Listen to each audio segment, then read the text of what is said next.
These are the stories of Careblazers, the stories of husbands, wives, sons, and daughters whose world is forever changed since caring for their loved one with dementia. You'll hear stories of heartbreak. You'll hear stories of love. These stories are real, raw, and powerful. I hope these stories show you you're not alone, and I hope they give you some inspiration and help as you go through your caregiving journey. Marion, thank you so much for being here with us today. Tell us a little bit about yourself and who you care for. My name is Marion Bodwak, and I'm taking care of my husband, Andy. I've been doing this for about 4 years. I'm 80 years old, and he's 86. We both come from previous marriages, and of course, there's children on each side. And we lived in Pennsylvania for several years, and then we moved to Florida. He was a handyman, and he worked part-time at Target. And we have some grandchildren. Everybody's grown, but nobody lives near us, so I'm it. We have a daughter that's about an hour and a half away. We talk twice a week, and she does come up with her husband about once a month or so when we can get our schedules together. And that's about it for the story, how we met. Yeah, so how long has he had dementia? 4 years that I know of, but I think looking back, I don't know how come I didn't pick up on this earlier, but maybe I was in denial. But yeah, he had some, like I said, he was a handyman, and sometimes when he would go on a call, he couldn't quite remember how to get there. And one day I gave him a map on MapQuest. I showed it to him. It's only 10 minutes away. An hour later, he shows up, said he couldn't find it. And then another time I had to take him to a customer and pick up. He was a vacuum cleaner repairman too, so he used to do a lot of repairs on that.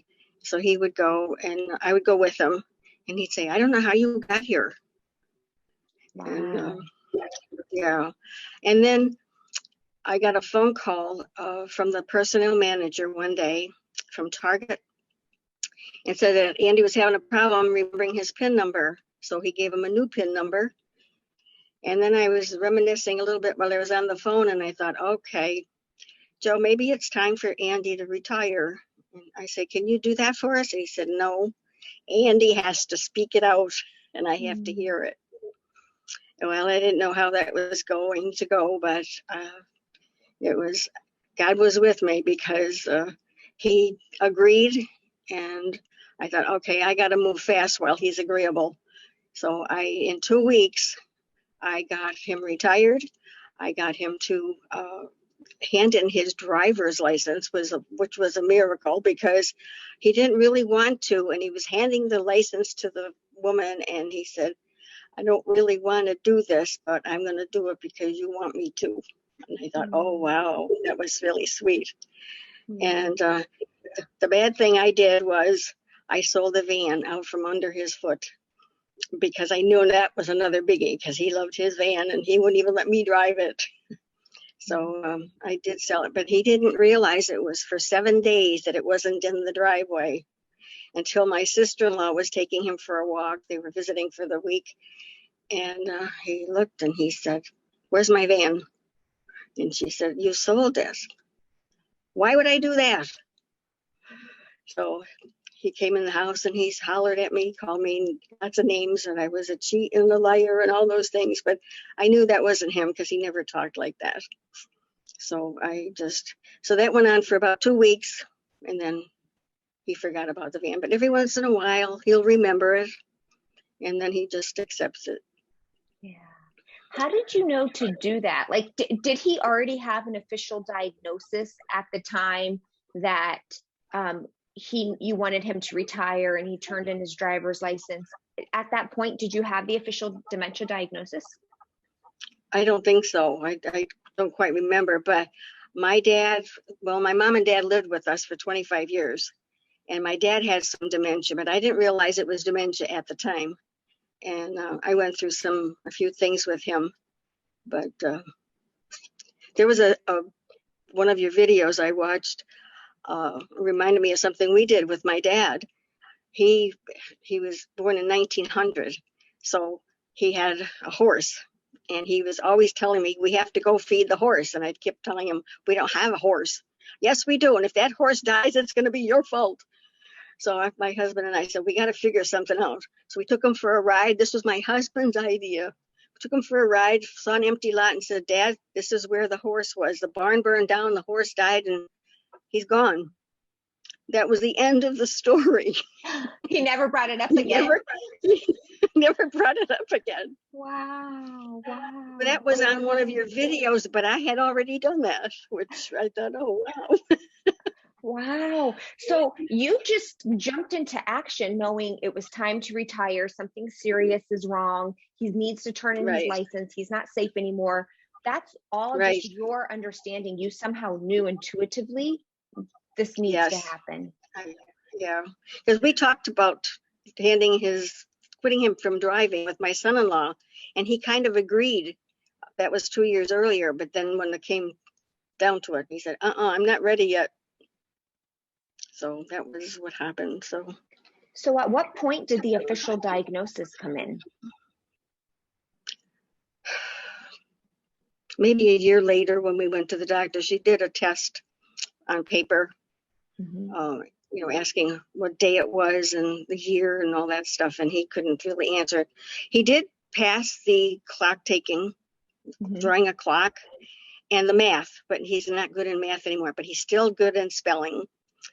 But that was when they said, and they said they could put him on some medication, but they knew I was not a medication person because we were vitamin and healthy eating people. So, and I did look up some drugs, and I didn't like the side effects, and I spoke to the doctor about that, and she agreed. So I said, well, we'll just grin and bear it. Yeah. So when that news was delivered formally, were you surprised, or did you kind of know, like you already knew? I know. How did Andy respond to the news? All he keeps saying is that my memory is not good. But I'm old, so I guess that's normal. But then he knows there's something wrong because he's not himself. Yeah. But I can. Oh, go ahead. No, I can still leave him for a while. I get up early and go shopping and do my rounds, but he doesn't usually get up before 10 or 11, so I have that free time in the morning to go do my chores and whatever. But when I first knew what was wrong, I must admit, and to my, I don't know, I did not accept this very well. I was bitter, I was resentful, I was angry, and all those ungodly emotions I went through. And I thought, well, God's going to deal with this because I can't do this on my own. So I prayed and I asked God to help me. And little by little, I accepted it. And now things are okay. And when my brother was here, he had a book. It was called When the Memory Is No More by Angel Smith. Big helpful. I mean, it was really good. And so I kind of relied on that for a while. And then I was on YouTube. I was looking up dementia and whatnot.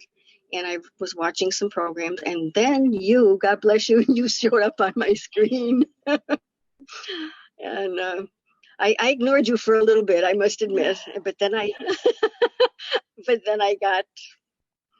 listened and I thought, oh, she's marvelous. So I became a Careblazer, and here we are giving my story. I can't believe it. I know, it's amazing. You mentioned you initially had the thoughts like, I can't do this on my own. Like, I can't do this by myself. But it sounds like you really are currently doing a lot, the majority of it on your own. How are you managing that? Well, I do go out, like I said, and I was a nurse, so I really know kind of how to deal with people. And sometimes I laugh. I realize, though, how I am. If I smile and I'm happy and I'm loving, he reciprocates in that way. But if I'm raise my voice, it's all over. And I remembered all that. And I remembered that you really have to smile. But you know what is wonderful about this whole thing?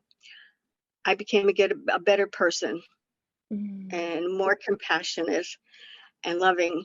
And my husband appreciates every single thing I do. He tells me how wonderful I am and how he loves me and he appreciates what I do. And I'm such a hard worker and he's a lazy bum. I said, no, you're not. I said, you worked hard all your life. I said, it's time for you to rest. And then we go out in the car. He said, are you driving or me? I said, I'm driving. I said, but I'm your new chauffeur. Oh, I love it. So, yeah. And he likes to be in the car because he sees things he hasn't seen before. But lately he doesn't want to go anywhere. And he used to do all the grocery shopping. And he won't go grocery shopping anymore with me. But he's very slow. So it's for my betterment because I can do it real quick. Yeah. So what would you say are your biggest challenges that you're faced with now?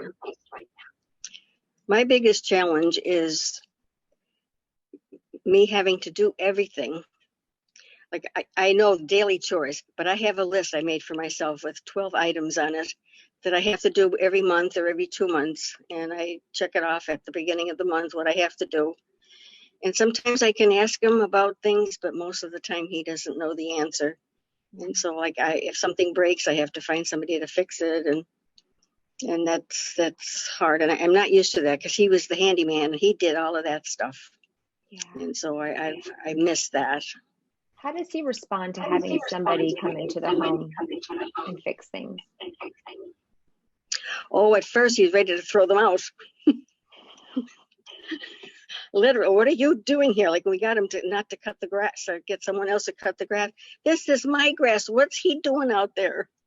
But now he's accepted it and I introduce him to whoever comes in and he's going to fix such and such. And then he just goes on his merry way, whatever he's doing, and lets the guy do whatever he has to do. So how do you think that happened? Like, how do you think your husband got to that point of acceptance? Was it just a matter of time? Or do you think it was in the way you introduced the person or explained the situation? It probably was just a matter of time because he knows he cannot do what he used to do, although he thinks he can. Like my car just died and I have to I'm picking up a different vehicle tomorrow. And he'd been wanting to know where the vehicle is. And I'm trying to tell him getting a different one, but he's not accepting that. But he's come a long way because I've come a long way with him. He's doing as good as both of us can. And I think we're doing okay for now. He does a lot of repetition. Yeah. And at first that was annoying, but I have to learn to go with the flow, answer the questions all the time, and then it passes. Yeah. I learned that from you. So what does he do during the day? How does he spend his time? Well, he's a very slow eater. So he takes an hour for breakfast. And then he has a snack in the afternoon. He loves to go through magazines, the newspaper. He reads his Bible for about 2 hours in the morning. I don't know if he actually comprehends. He understands it at the time. Or sometimes he'll read a scripture to me, and we'll talk about it a little bit. But after I ask him, I said, what was that scripture we were talking about? What scripture? He doesn't remember. But at the time he does. And he does. He over the years, he's accumulated a lot of books and magazines, which I didn't want him to have, but that was his.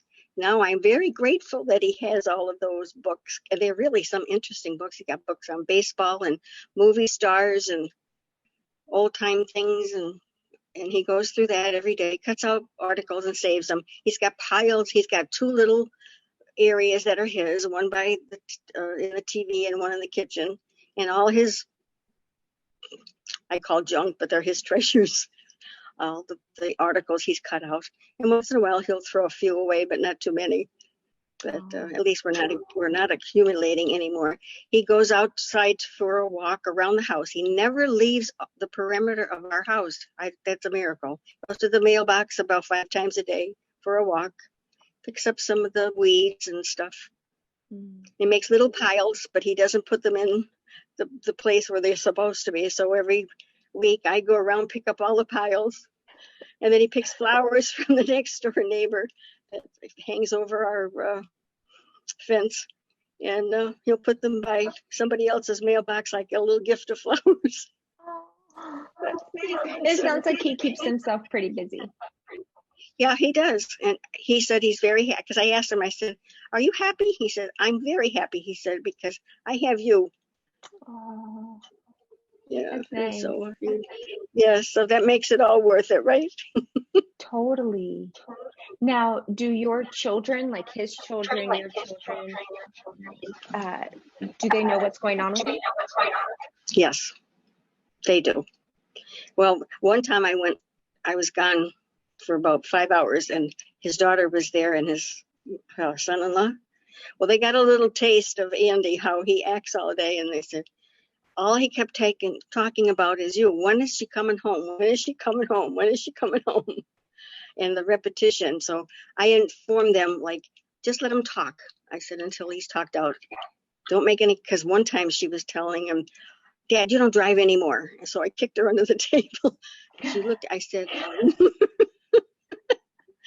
so after it was over, I took her aside. I said, don't argue with him, and you got to go into his world, not yours. Wow. So Isn't it amazing how you've learned to like interact and in a way that's best for your husband? It really is like learning an entirely new language, Yes, I can tell that you've learned a lot and like you are really great at applying it. Yes. That's wonderful. Thanks to you and my research. Yeah, You have been a blessing. Oh, thank you. But you actually have to, you're the one who puts forth the effort, like none of my videos help anybody unless you actually like try to apply the information. So that is all on you. I'm actually wondering, what other resources have helped you in your caregiving journey? So other Careblazers listening might be able to get some other help if they're looking for other resources. You're it. Oh, wow. Okay. Really, because the doctor, in fact, I was talking to my girlfriend the other day, whose mother-in-law had dementia. I said, did any of the doctors have any concern over her? And she said, no, not really. I said, no, neither do ours. Our doctors, we have nurse practitioners, and they just, yeah, he has dementia, and they just don't do much of they don't offer any suggestions, nothing. So when he got that initial diagnosis, were you given resources or information or education or anything? Nothing. I heard somebody, Max, I forget, I don't know how to say his last name. He said it's the diagnose and adios. It's horrible. You give the diagnosis and you pretty much wish him luck. And I think there are some really great people out there doing a lot better than that. But I think your story is not an uncommon one, unfortunately. Right. Yeah. Yes, that's very true. Yeah. Like I have with the lawyer I have set up in case something happens to me that Andy will be taken care of. God forbid that should happen, but they all it's just nothing. And so they gave me a resource. I said, well, maybe some Meals on Wheels or something, but you have to pay for that. And I thought, it's not really worth that. I can cook. Right. And if I really, like, sometimes when I'm gone out and my neighbor knows I'm gone, if I can't reach him on the phone, she'll come over because she has a key to the house, and she'll come over and check on him. And sometimes at night, the neighbor will call and say, do you know Andy's out here in the dark? I said, yeah, I know, he's out there. But they keep an eye on him because all the neighbors know.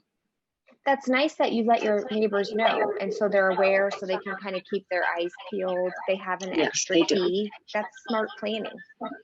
Yeah. So that's about it. And I'm trying to think if there's anything else I haven't told you. Yeah. Anything else come to mind that I haven't asked about that maybe you were hoping to share?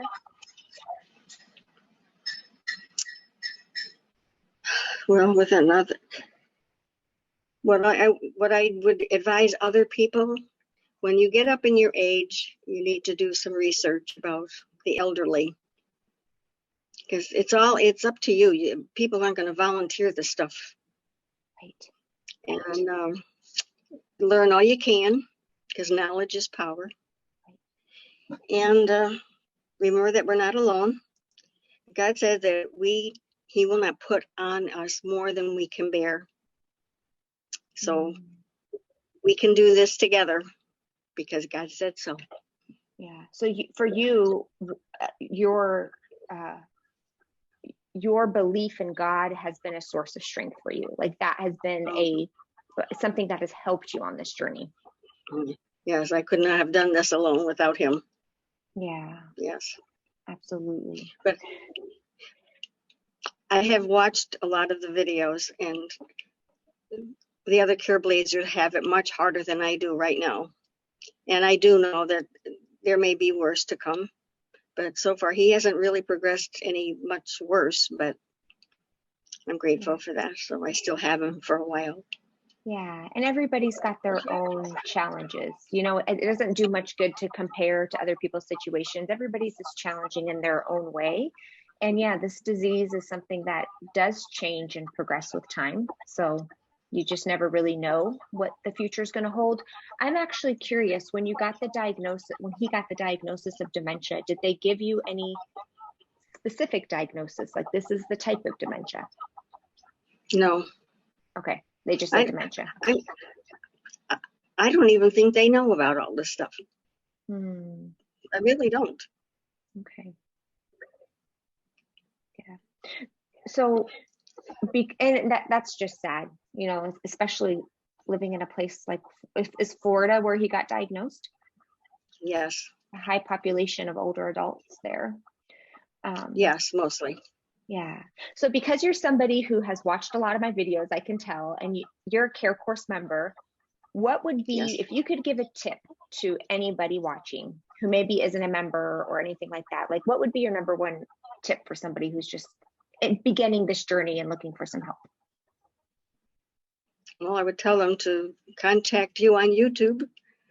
And and if I could be of any help, to please call. I'm there for you. You're so sweet. And you're not alone. And there's a lot of people out there with this. Right. More than I ever dreamed. I know. It's scary. It's sad.